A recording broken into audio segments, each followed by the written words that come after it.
Welcome everybody to the video. This is our first interview here Oh yeah. today. Tom Talks Rubbish. It is a pleasure to have you here today, sir. Let them know your socials. Where can we find you? It's a pleasure to be here, boys. I will admit I had this moment of like, well, you have two people on your shoulder. You're like, why do they want to talk to me? And then the guy that has caught up with everything being like, I suppose they just do, just go with it. Anyway, you can find me on YouTube, Tom Talks Rubbish, where I have some of the greats in wrestling media, like all of these fine gentlemen have been on the show before, where we basically talk about burnout, we talk about their content creation process and their fandom, most importantly. And you can find me on Twitter at Tom Talks Rubbish. That's about it for me, socials wise. Okay, well, there you guys have it. Make sure y'all go check out Tom. Kenny Bomb has an interview on there. Kiro, he might have an interview coming out on there. I have an interview coming out on there at some point. So And Kenny we'll has all an be on there. updated one coming up then as well. Yes. Yes, I sir. have a new interview coming soon, but don't forget Big Home. Big Home's already got one Oh, up yeah. over there too. That Big too. wrestling. That too. Y'all know Big Home. Yeah. Big shouts out to Big Home. But Tom, a question that I did want to ask you, just to go on ahead and begin, what made you get into this field of content creating with interviews and wrestling? What got you here, man? Let us know. Long story, this one. So I'll tell you the short version. The short version, as we were discussing off camera, the UK decided to lock us down 3 separate times during the COVID pandemic. The first time, I was a depressed mess because it was supposed to be right before my 21st birthday. All these plans I had went up in smoke and all that. So the second time, I was like, I'm going to do something. I'm going to actually say, oh, I had this podcast during COVID. Does that make sense? Yeah. Yeah, absolutely. And the start of that was just interviewing people that, I don't know, like had been affected by the pandemic. Like I had a teacher on, I had a care assistant, I had that's like cool. a lady that ran a business and things like that. Okay. And then probably in my opinion, one of the goats of wrestling media, Adam Pacitti. I don't know your guys' feeling on him. I like him. A cultaholic. Shout out. Yeah, the Cultaholic crew. Oh, I was about to say I never heard of him. Cultaholic. I'm familiar with that name. Right, okay. I stuck up this video being like, these are 10 people that I would love to interview. I don't know how he saw it. He saw it and was like, I'll help you, because at this time I didn't know how things like this worked and things like that, like Zoom and stuff. He was like, I'll help you and edit it for you and things like that. And that was in July of 2021. And since then, boys, I'm very proud of this. There's not been a week that we haven't had at least one interview go up. That's a big win. That's a big win. Consistency, I think, is the most important thing in this YouTube game. So, I mean, that is a big win, and that's cool. So he reached out to you directly? You didn't even have to hit him up? I don't really, like I said, I put this video out. I didn't tag him. And at this time, my Twitter following was probably just my mom, my dad, and family. Do you know what I mean? And he somehow saw it. I don't know how he saw it, but he did. And I got a DM that night being like, yeah, I'll help you. But great guy. This is some advice that I would have for people in the interviewing space. If they want to interview people, take some time to research. Don't just take the first date that they tell you, because I don't know if you boys have watched that interview, but Fanboy Central. Right. Yeah. Because I hadn't done any research. I was talking over him. I hadn't developed like generic questions wasn't a thing by that point. You know, the segment we wrap up with, the content they want to be remembered for wasn't a thing. And it just had no flow and no flow, for lack of a better word. Yeah. But I mean, you know what? I think just you jumping in and actually taking that interview, for one, it was very brave. For two, I mean, I think we all got to start somewhere. Exactly. So your first interview, yeah, it's not going to be great. But I mean, the fact that you got in there and actually did it with somebody with a good name like that, I mean, that's a big win. And I see you still knocking off your bucket list over here. Have you completed it yet? Yeah, it's like the dangling carrot, isn't it? You'll never complete your bucket list, I don't think. Because you'll discover people and you'll think, oh, I'd love to have them on. I'd love to have that. Does that make sense? Yeah, it definitely absolutely makes sense.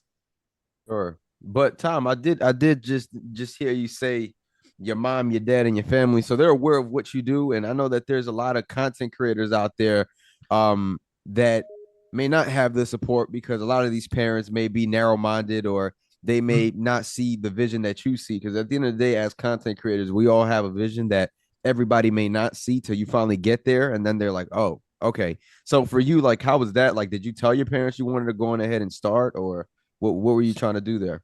So they knew that I was interviewing my people close to me. Does that make sense? And then I don't know, like that night, the Adam Pacitti one, it was almost like, right, you lot need to go upstairs because I need the downstairs office. And they were like, why? And you try and explain things like that, and they didn't get it. But then when I think they saw, as Kenny said, the consistency side, and was like, he's really sticking with this. He's really, do you know what I mean?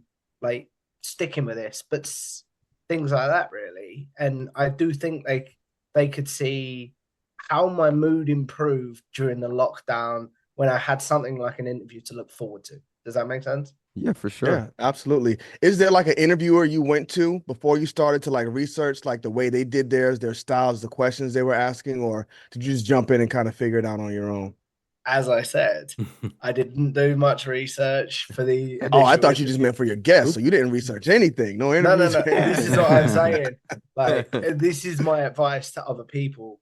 I'd be like, at least figure out your style, like before you take it. Like, I didn't know what I was doing, man. Like, you watch that one back. I'm talking over him. I'm moving a lot. I don't know. When I call it fanboy central, that's what I mean. Oh, okay. I thought you meant like you were just fanning out over him. You didn't do no research. You're just like, oh, I got this guy in here. Let me jump in and talk to him. So you didn't do any. It was a lot. It was even... a lot of that, man. It was a lot of that. Don't get me wrong, but definitely, as I look back on my early content, don't get me wrong. I've made inquiries, tried to get the Cultaholic crew back, and they've said they'll do it. They're just busy people. Do you know what I mean? Yeah, right. Yeah, For and I sure. get that. I definitely get it. Well, yeah, no, definitely. I got a quick question then.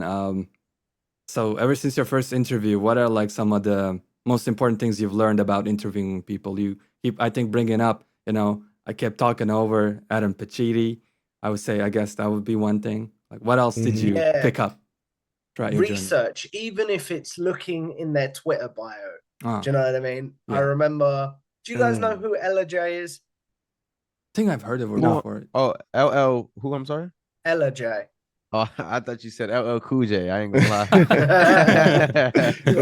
She's probably one of the goats in wrestling media that works for like WrestleZone and people like that. And I remember she put this tweet out once because she'd been on a podcast and they didn't even like look in her Twitter bio to find out who she worked for. And I just find that so disrespectful. Do you know what I mean? Like you couldn't even take 5 minutes to look them up. Like, so that's my big thing now. I do some research. I don't have questions like word for word questions planned out, but I have topics that we're going to cover. For example, Kenny, when we recorded ours one day last week, didn't we? I can't remember the day. I'd had topics out. I knew we were going to cover the off the top rope breakup and things like that. I knew we were going to cover like your guys' chemistry and how that's changed as a content creator and things like that. Does that make sense? Yeah, sure. Well, you had something else, Carol, before? Yeah, well, like, was there, what was like the moment where you felt the worst, like where you felt you really disrespected someone? It doesn't have to be like an actual disrespect, but you yourself thought like, oh man, I seriously messed up. The Adam interview, that will always feel like my worst one. Okay. Like, unprepared, unthing. Do you know what I mean? But don't get me wrong. I won't say I disrespected people, but like when I lived at home, it was chaos because like people would come in like to use the bathroom and things like that. And like, don't get me wrong, everyone was so respectful, so like understanding. That's the word I'm looking for. But even I look back and I'm like, come on, you could have got a lock for the door or something. Do you know what I mean? Yeah. So I see what Carol's saying there. So there was never like, let's say you're interviewing somebody and there's a question and you can kind of tell like the question bothered them. You were like, oh, I probably shouldn't have went there. You never had that moment? No, because when I have had that moment, I've got a DM saying, look, I wasn't comfortable with this question. Can you edit it out? Or can we Oh, okay. re-record it? Can we re-record it? Do you know what I mean? I've Yeah, never yeah. had like a "you suck, goodbye" sort of moment. Do you know what I mean? Yeah. Yeah. But before we get off of that topic, I do got to ask because like you said, like you do some Twitter research, like you check the Twitter bios and stuff. Like before you interviewed me, like somebody who's just really nobody there yet, just trying to figure it all out. How do you do research on them? Because my Twitter bio is very basic. Like I'll sit there and think like, what should I put? Like, what should I type up here? But I just put basic stuff. Content creator, I cover this and that. So how do you do that type of research before you get in there and talk to somebody who's just really got no digital footprint? So, for example, we'll use you as an example, if that's okay. I Yeah. knew you had a YouTube channel because some videos, I believe your AEW video went a little bit viral. Your AEW Fight Forever review went a little bit viral. So I would just type in Kenny Mom into YouTube and be like, oh, he talks about this on his channel. We'll talk about Mortal Kombat. Or with Brian, I know like for our interview, again, I'll figure out questions. And if you haven't got a small footprint, one of the questions will be, how do you want to grow your portfolio? Right. Does that make sense? Yeah, makes sense. Okay. Well, I'm going to pivot a tiny bit from the interview since the topic came out. How are you with wrestling video games? Do you play them at all? I'm an old school video gamer. Okay. So I'll play, I've got a PS3 behind me. So I'll play the older video games. I will play the, when I first moved into this place, all I had was a PS2. Right. So Okay. I was playing the old school SmackDown versus Raw game. I'll play them, and I think they're amazing. And I'll play 2K24, but Fight Forever is garbage. Oh, come on, man. It's a good game. It's a good game. I've played Fight Forever a few times. Actually, I take that back. Kenny is right. Fight Forever has good bones, but for all the hype, do you know what I mean? Yeah. Yeah, for all the so hype. much more, man. Yeah. It crashed for all the hype. We're waiting for the second one. Hopefully that's going to be better because they already have the engine now. So they only have to add the content. Would you buy the second one if it came out? Like, or are you done after? No, I would. I would. I'm the sucker every year that says, like, FIFA. I don't know if you guys play FIFA at all. I know. I'm the sucker. I'm the sucker every year that says FIFA's the same. I'm never buying another game. And then I'll buy 25 or I'll buy 24. So yeah, I will be a bit of a sucker and buy the next one. But I think instead, because I pre-ordered Fight Forever. Oh, and I think instead of doing that, to be honest, I will wait for one of your guys' review. Do you know what I mean? And I will watch reviews and be like, particularly because I live independently now, since Fight Forever's come out, I have to obviously watch my money. Does that make sense? And I don't just want to put £50 on a game. Yeah. Well, you mentioned SmackDown versus Raw. I just want to quickly ask, what's your favorite wrestling game? Like, is that it, or was it Here Comes the Pain? Again, very generic answer. Here Comes the Pain's up there, but 2007 is a very underrated game as well. I don't know. I like 2007. Played that one at all? I think that was the first one on Xbox because before they were only on like the PlayStation consoles. I think 2007 was the first one on Xbox 360. So that was actually the first SmackDown versus Raw game I really got to dive into. So I really like that one. Good memories for it. Yeah, and again, a lot of these games are tinged with nostalgia. Do you know what I mean? Yeah, sure. A lot of these games I enjoy, like 2K24. I have fond memories of.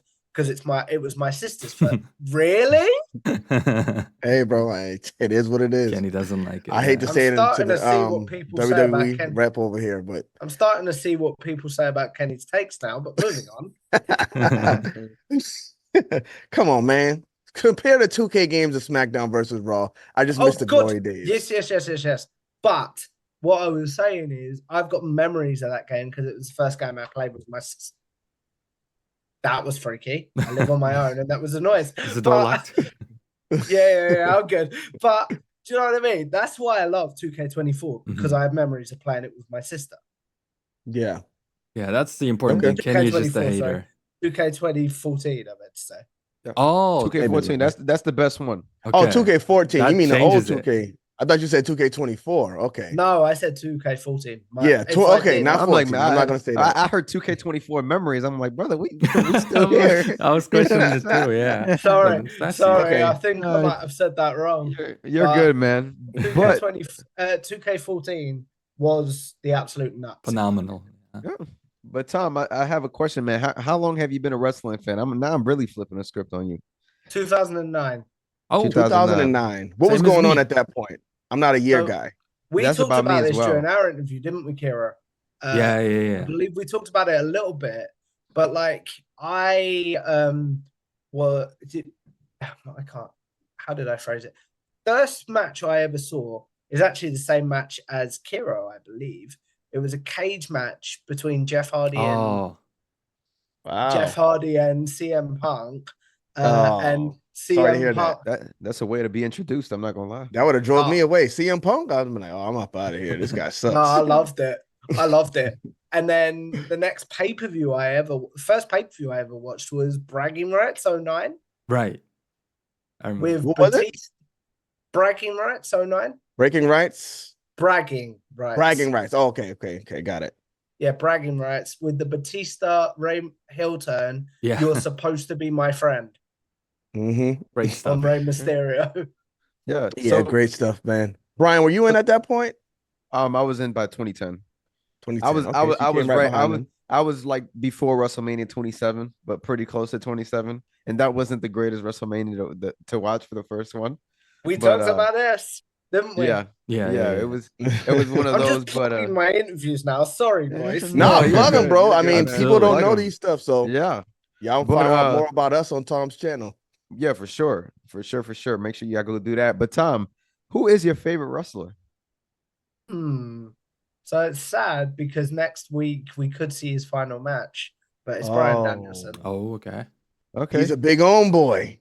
Big Ohm's favorite I know wrestler is you and Bryan Omer had Danielson. a great conversation, man, based on what I saw. I'm just Bryan Danielson, bro. I can't argue with Omer about Bryan Danielson. But yeah. So far, Tom, in your career, just to switch the tide a little bit here, in your career, who would you say is probably like what made you feel like you have made it like far? Because we saw that you had CVV on your show, which that's a huge interview to have. He's Huge. very big in the wrestling media. Would you say like that's one of the interviews that kind of like you would say was probably like like you felt like, all right, I'm here, because there's always that one moment at like in your career where you're like, okay, like this is it, like this is one of the I feel now like I'm in here. So I felt like I'd accomplished something when I had CVV on, but I also am really proud of the fact, like we were saying at the start of this conversation, I have managed to get a interview out every week since July 2021. Mm-hmm. Okay. So I'm more proud of the fact that I'm consistent, whether it be somebody big like CBV or somebody that has no following. Like somebody messaged me the other day. I'm trying to remember who it was, and I don't want to be disparaging. Like, I know you and I have had similar conversations, Kenny, of like, oh, your interview connected me with so-and-so and things like that. And because a question I ask is about my legacy, or the person's legacy. You put something in perspective for me. I don't know whether I was feeling really burned out, and I messaged you being like, I think I'm going to stop. And you was like, no, you're not going to do that. Because you messaged me and basically said, you're getting creators, because for a while I was getting disheartened. I wasn't getting CBV, Brian Zane, people like that. And basically you messaged me and said, but you're getting creators at the start of their journey. So in like 5 years, people might come back and be like, how did Brian start his channel? How did Kenny? I want to know. Do you know, I remember that conversation. Yeah. And your Kenny, channels, that's the reason I'm still doing it. That's the reason I'm still doing it, man. Yeah, well, I appreciate that, man. But I mean, it is like what you're doing is Kenny something with some special words of because encouragement. you're getting all of these people like their first interviews. My first interview, Kiddo, was that your first interview? Yeah. Brian? That was my first as well. I've There's never been only interviewed. one place they can go to get that full interview, that first interview. And to get a full interview for me from anywhere, that's pretty much the only place they can go to get it. So, I mean, no matter where I go in the future, I mean, if I blow up to whatever, I can always refer back. My first interview with when you Tom. Yeah, blow come up. on, Kenny. Yeah, Y'all when? got me. Come on. Y'all got me. Yeah, right. When, but yeah, I mean, it's that is important, man. And I'm glad you keep going. You keep going with it because one thing you spoke about before as well is like imposter syndrome. Oh yeah. I mean, that's something a lot of creators run into. Me, myself, like sometimes I'm like, why? Like yesterday, I did a live stream and there was like 220 people in here. I'm like, why are these people in here? And I think you just got to realize that they're there for a reason. So, I mean, if people are coming back and the people are actually looking at your interviews and willing to do one with you, it's because you're doing a good job. So you got to keep it going. I really appreciate that. So you talked about the imposter syndrome there. I will look at things and be like, I'm going to wake up in a minute. It's going to be 2021 and this never would have happened because I've got to interview people that I considered heroes, whether it be the Cultaholic crew, the What Culture crew. I know you've got heat with him, but Sean Rossap and things like that. He's got heat with me for some reason. He blocked me. I didn't even do nothing. Oh, fair enough. People like that from does that make sense? Yeah. So like I do have moments where it's like, how the can I cuss on this? Go ahead. Go ahead. Let it fly. How the fuck did I get here? You know what I mean? Yeah. For sure. It's one of those things that it does happen, but I did hear you mention burnout. Now you've been going since July 2021, you said, correct? Mm-hmm. And you've been posting every week. Do you ever experience any burnout from this? Because like I know as content creators, we all always hit that wall where it's like, man, like this is and at the beginning, which you've obviously came a long way now, but at the beginning you also have where you're putting out this content and pumping it out, but you're not seeing no growth. I feel like everybody goes through something like this where you're just pushing, not seeing the results. So how do you deal with burnout in your situation? I believe we've all talked about this in your interview, but I would like to see how you approach it. So it's very weird, right? And this is the reason your interviews are only airing now, boys, because I will literally, it feels like when you're someone that has people on your podcast, it feels like you a bit like buses and trains. You wait for one reply back and you get four. But then you don't get any. Does that make sense? So like I will batch record a lot. Like today, as we said, I'm doing a lot of recording and things like that. I will say this is a podcasting day. I'm at home. Do you know what I mean? I will go out with my friends. I'm a big movie guy, so I'll go watch movies. I will go hang out with family and things like that. I don't really get burned out because I love this. Does that make sense? Yeah. For sure. But then when I do get burned out, that's when the walls start closing in. I think, I'm done. Do you know what I mean? So this is where like having a connection to someone like you, Kenny, who will put things into perspective. Me and Brian have had conversations. Me and somebody who I consider my mentor, Dom Smith, who works for Give Me a Whole Year and Soundspear and places like that. He has said, like, look at what you've accomplished. Do you know what I mean? And I do have to remind myself of that sometimes. Yeah. And I think it's great to remind yourself of what you've done. I've learned that like very early in my career too. Sometimes you just got to appreciate where you at, bro. And I'm glad that you know that, because sometimes you get so in your head that you might forget like, oh, I've done all of this, but you don't really realize it. And just for those content creators out there, Tom, you have a successful channel, you upload a lot. What is the biggest piece of advice you would give to somebody who wants to begin a content creating journey just like yours? It's the most before you answer. Masterclass interview, Brian here, y'all. I have no idea what's going on right now. But go ahead, Tom. Definitely. It's the most generic answer ever.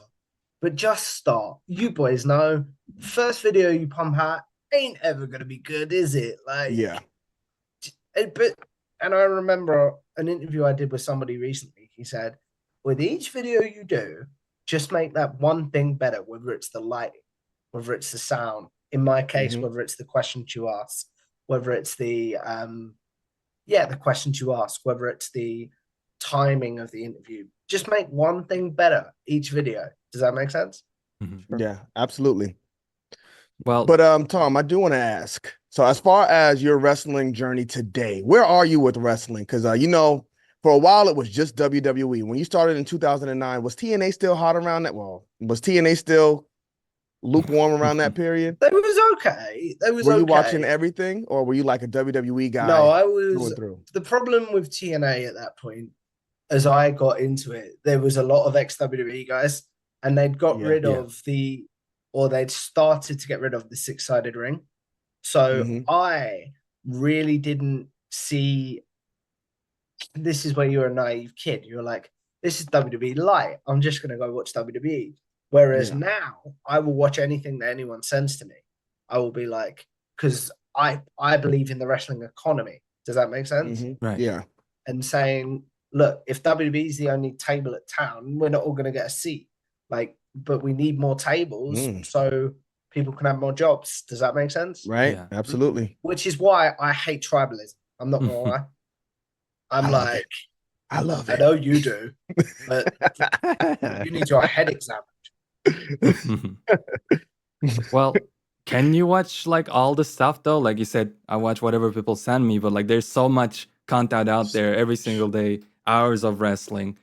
Besides the big stuff like WWE and AEW, are you able to keep up with like let's Not say New really. Japan? I couldn't Okay. tell you. I couldn't tell you specific stories in New Japan and in TNA, Mhm. but like I said earlier, there's sites that I watch because they're friends of mine now that cover TNA. Right. So I will Yeah. watch their live streams and I will watch if they say, "Oh, Tom, you should check out this match." I will check that out. And I'm trying to think. Like I will watch clips. I'm more of a clip guy. I don't sit down and watch a full episode of Dynamite. I don't sit down and watch a full episode of Raw, even though Raw has been kicking ass at the moment. Do you know what I Yeah, mean? but it's just so long. That's the only thing. Exactly. Yeah. That's the Right. other Yeah. problem. It's like It's hard to digest. I don't have 3 hours. No. Like I don't even have 2. Like, do you know what I mean? It's like, Yeah. but I will watch, like, I'm loving as a Brit, I'm loving the MJF Will Ospreay stuff. Do you know what I mean? Mhm. And things like that. Yeah. And so I prioritize my wrestling time. That's the way I'll phrase that. Yeah. Does that make sense? You I have will- to really. Well, There's so I will- much. Yeah. Like I will watch because I'm enjoying the Judgment Day Dom Live stuff. I will watch their segments, but I'm also loving, like I said, Will Ospreay, MJF, Danielson, Swerve.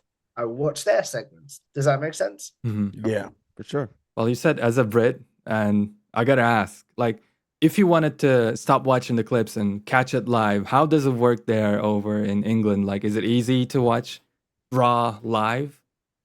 Raw, not so much because Uh-huh. you need like paid cable. Oh. When it goes to Netflix, that will be a game changer. Not gonna lie, Mm-hmm. but you need like paid cable. But like, is Triller TV a thing where you guys are? Yeah. Yeah.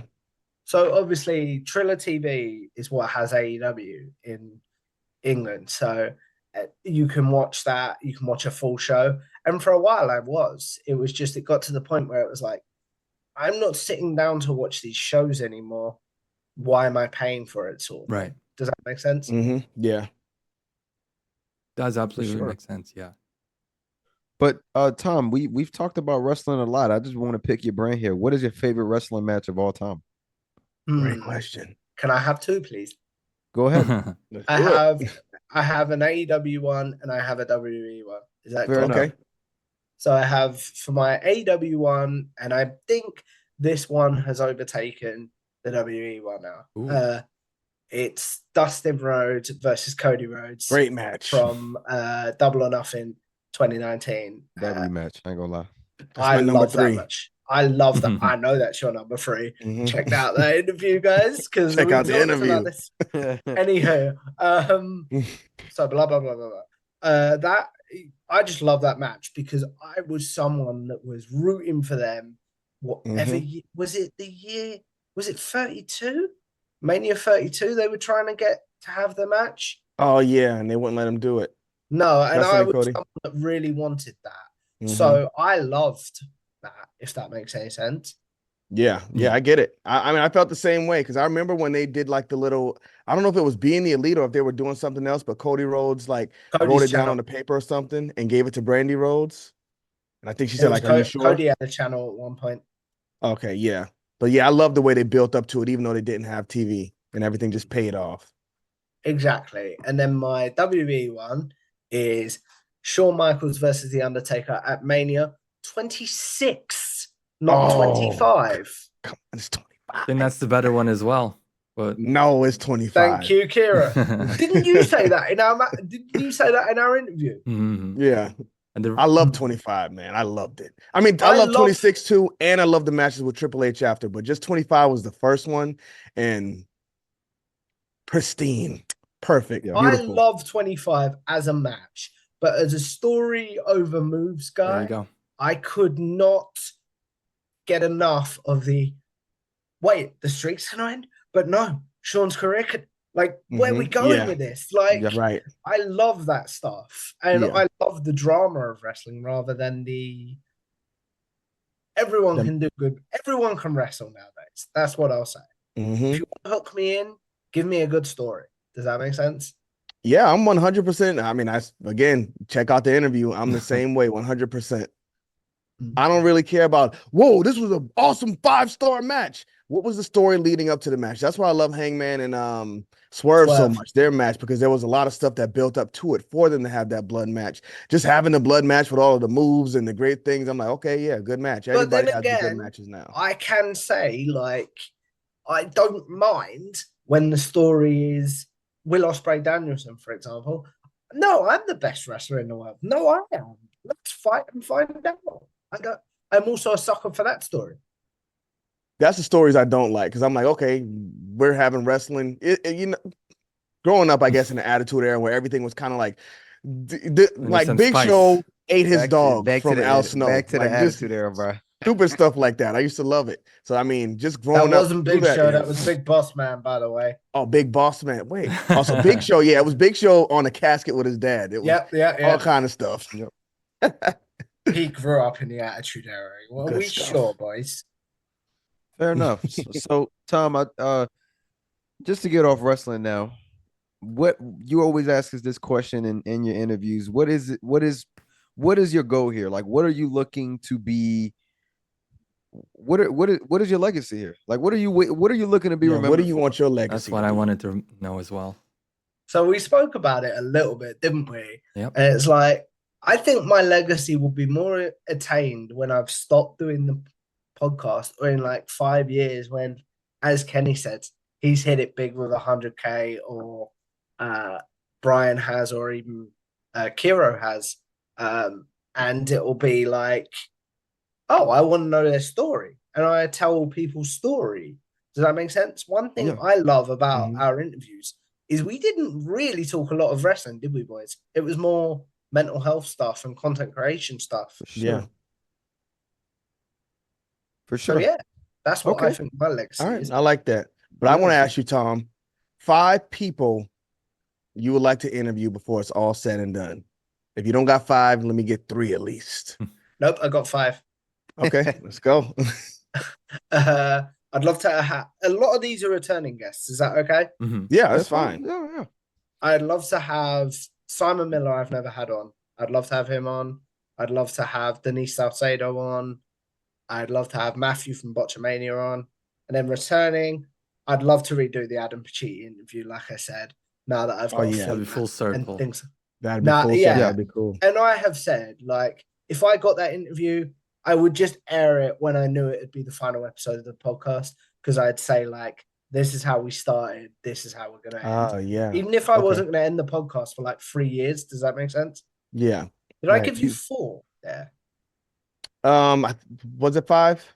You got one more? I wasn't counting. I just trusted you. Got one more. Go ahead. Go one more. Oh, we got one more. And then someone from Wrestle Talk. Like, I've had Tempest, I've had Pete Quinnell on. I'd love to get Luke Owen on. As a family man, like your good self, Kenny, I'm really interested. How do people balance their job with creation and their family, and make sure all the boxes are ticked? For sure. Right. But no wrestlers? You wouldn't be interested That's what I was interested in thinking. interviewing wrestlers at all? Again, if it happened, great. But there's loads of people that do wrestling podcasts with wrestlers. I love my niche of having creators on. Does that make sense? Yeah. Fair enough. I Definitely, mean, 100%. Now you could like interview Adam Cole or like wrestlers who do content creation. Maybe that would be cool. Oh, dude, if stuff like that came up and they said, say I reached out to AEW PR and they was like, oh, you can have Adam Cole. That would be stupid to say no, wouldn't it? But like, I like, for where I am in my life and for where I am as a creator right now, I love my niche of helping other creators grow and telling other creators stories. Okay, fair enough. And Tom, and lastly, man, I just want to ask you, what piece of content would are you most proud of for people to go and check out? Question: are you ripping off some of my questions? Yep, I'm flipping the script on you, sir. Fair enough. So this one hasn't aired at time of recording, but will have aired by the time your interviews go up. Does that make sense? Sure. My latest interview with Brian Zane from Wrestling with Regret. That was the interview that. Do you remember? Kenny will remember this because he was watching at the time. Do you remember when Shawn Michaels did WrestleMania 25? And in the media, he was building up to his retirement, and people would ask him, "What are you excited about in wrestling?" And he'd be like, "Not a lot, because I've had the greatest match that I think I could possibly have." At times, after that interview, I did think, do I stop once I've aired the ones I've got in the bank? Because that one just went perfectly. Like, technology-wise, follow-up questions, Zoom links, everything went perfect. And the way the edit came together we've got a great editor called Jeffrey, who, if you guys are ever looking for an editor, please look him up. He is very good. The thumbnail was really excellent with my thumbnail designer, Billy. Everything just went, I don't want to say perfect because you'll never be perfect, but do you know what I mean? It was your 10 out of 10 version. Oh God, yeah. Like I at the start of January, I normally do a top 10 list of my favorite interviews of the year. Unless something drastic happens, that's going to be number one. Well, I will say this, Tom, no matter how good it is, keep going, because down the line, you're going to find one that's even better. You're going to be even more proud of it. It just gets better and better over time. So as good as you think that one is, I mean, as you go along, let's say by the end of next year, I'm sure you'll have one that kind of knocks that one down. Oh, yeah, quite a bit. So got to keep it going. But I mean, I'm not going to let you get out of here yet, because like Brian said, we're ripping off some of your questions. I need your favorite tag team. Is this bad? But I'm not a tag team guy, boys. Me either, but there were some good ones. I have Undertaker one. and Kane. Come on. Oh, God, yeah. But technically, are they a tag team, or are they two singles wrestlers that just made up a team? The Brothers of Destruction, they had a name. They're a tag team. True. I'm stamping it. If I had to give you one, FTR are my favorite tag team. FTR, okay. I'm more of a, like we said earlier, I'm more of a story over flips guy, and some of the stories they've told in the ring are, do you know what I mean? Beautiful, like, collar match with with the Briscoes. Rest in peace, Jay Briscoe, by the way. Rest in peace. Sure. But I got one more for you. Favorite wrestling belt of all time. Favorite wrestling belt, the Undisputed Championship, which Brock Lesnar and Kurt Angle fought over in 2003. Ooh. Oh, I'm not gonna lie, that's a good belt. Basically, the pre spinner belt, which Brian has behind him. Yes, sir. I don't know why Brian's got that one, but real quick, that's a good one. Check out the interview to find out, please. Real quick though, I want to know your favorite theme song as well before we get out of here, since we're doing this. Should we do a favorite pay-per-view to wrap it up as well? Let's do them all. Go ahead. Okay. So my favorite pay-per-view, we'll do that first. Again, All Out 2020. Oh, okay. 2021. Is that the Adam Cole, Bryan Danielson? Yep, that's the one that you said Mine was your too. favorite as well. Yeah, that was the one that I'm like, again, I think that's, somebody said it as a comparison, but I can't remember who, but it was like, that's AEW's version of X7. Do you know what I mean? Right. And for a WWE one, I will say Money in the Bank 2011. Oh, okay. With CM Punk. Was and that CM Punk, Cena. John Cena? Kenny hates That is, that one. yes. Yeah. Why? CM Punk, get him out of here. I was glad when he was gone, but unfortunately he came back. I'm Is not a he CM Punk guy. hater, boys? I hate him. He is like the Hate him. biggest one. I never liked him though. Like people think it's because of the stuff that happened in AEW, but even when he was in WWE before AEW, I didn't like him. I just thought he was a boring dude just out there with long hair, cutting long promos in the ring, cutting these women's heads bald. So basically, you were a mark. I'm still a mark, but CM Punk, not good. Okay, you're not gonna like my answer to favorite theme song. Then it's Cult of Personality. Better Okay. than Stone Cold's? Yeah, The sorry. Rock's? I The didn't grow up. Undertaker? I didn't Come grow on. up with them, did I? So, Oh yeah. Okay, you're right. Okay, I'll give you that one. Come on, man. But when that glass broke, but the Rock's final boss theme. Ooh, Oh, yes, please.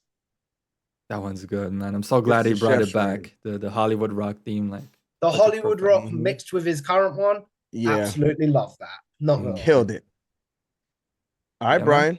For sure. Well, Tom, we appreciate you coming on here with us, allowing us to flip the script and steal some of your questions, man. Anything else you would like to let the people know, sir, before we get up out of here? No, like I said at the beginning, if you've made it this far, thank you for having me, boys. This has been a pleasure. When's this going up, ladies and gents? Just so I know. It's going up this week. Maybe Probably today. this Do y'all week, want to put yeah. it right up? Throw it right up? Yeah, we'll figure it out. But it's going out soon. We'll though. figure it out, yeah. It's going out Okay. soon, within like the next 3 days at least, like Okay. minimum, maximum. So if you so basically in a month's time, these lovely gentlemen's interviews would have gone up on my channel. And make sure you check them out. But if, like I said, if I wanted you to check out a piece of content at the moment, wait till the 30th of August and check out my interview with Brian Zane, please. I'm very happy with how that one turned out. Thank you for having me, boys. It's been a pleasure. Oh, no. For It's sure. not time to go yet. I need to know. AEW or WWE? Pick one. Nope, not doing that. Let's get him out of here. Not contributing to that.